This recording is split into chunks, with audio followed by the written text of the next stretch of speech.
Climate change, armed conflicts, geopolitical tensions. These are just some of the pressing issues that Asia is facing today.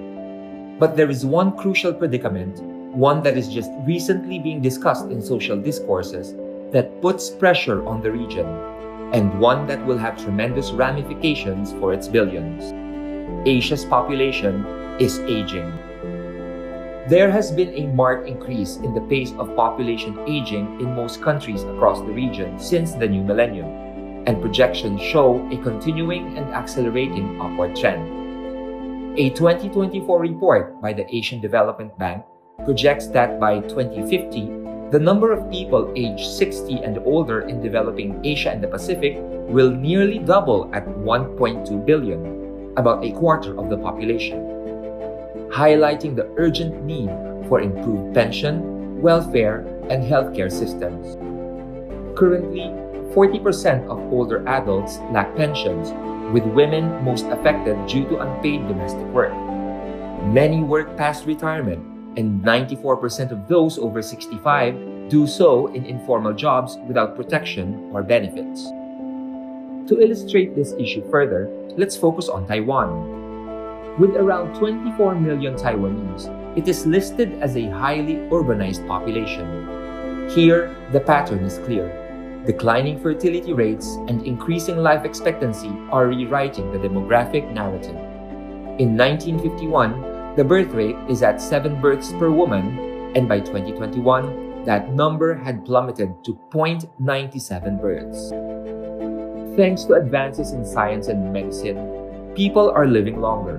In this case, Taiwanese's life expectancy at birth rose from 53.4 years for males and 56.3 years for females in 1951 to 77.7 and 84.3 years respectively in 2021. As a result, the population aged 65 and above surged from just 2.5% in the 1950s to 17.5% in 2021. But this demographic shift comes with a troubling timeline. Taiwan's society became aging in 1993, aged in 2018, and by 2025, it will be super-aged. With projections in 2060 showing 41.4% of its population will be over 65, it will be one of the oldest populations on the planet. What's behind this troubling shift? Evolving values. For those born between the 1950s and 1970s, marriage and children were dreams and duties.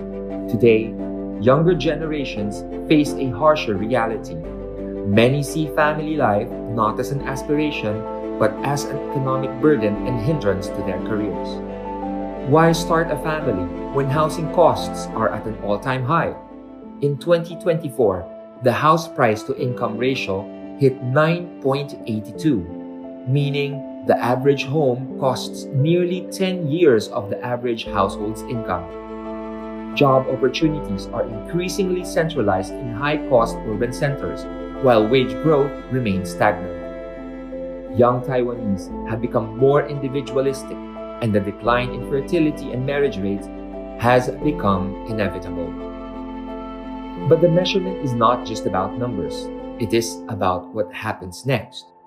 In the long term, the aging population poses clear economic challenges: slower growth, reduced labor supply, and rising costs for elderly care. But beyond these concerns lies a crucial demographic window.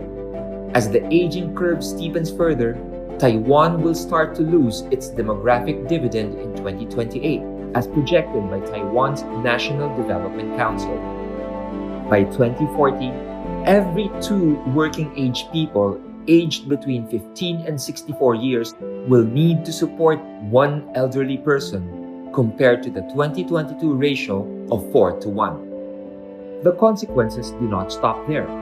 Taiwan's shrinking population poses a serious challenge to its ability to maintain a viable military force. According to the Taiwan Institute for National Defense and Security Research, the number of military-aged men is projected to decline from 111,000 in 2016 to just 74,000 by 2025.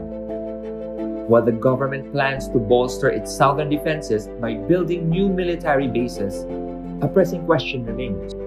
What good are fortified installations if there aren't enough men to staff them? The government has been pursuing several strategies to ease the demographic crunch, and it's doing a lot. It has introduced various pro-natal measures such as financial assistance for dependent children, special tax rebates, and paid maternity leave. The gender equality of employment law aimed to prevent discrimination against married and pregnant female workers.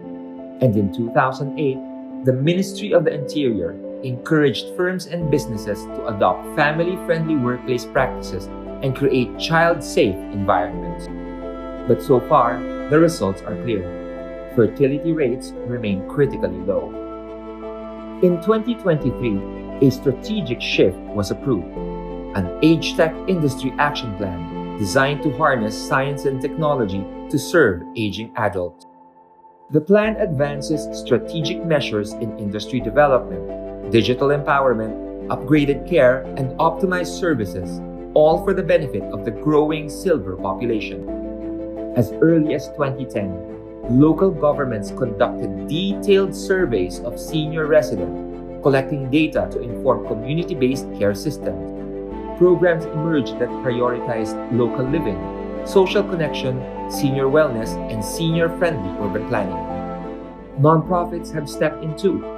They've created grassroots networks that support elderly population, advocate for inclusive policies, and promote active aging. Time banks and community exchanges, where helping others earn future care, are transforming senior care into a cooperative intergenerational effort. Population aging is not just a statistic.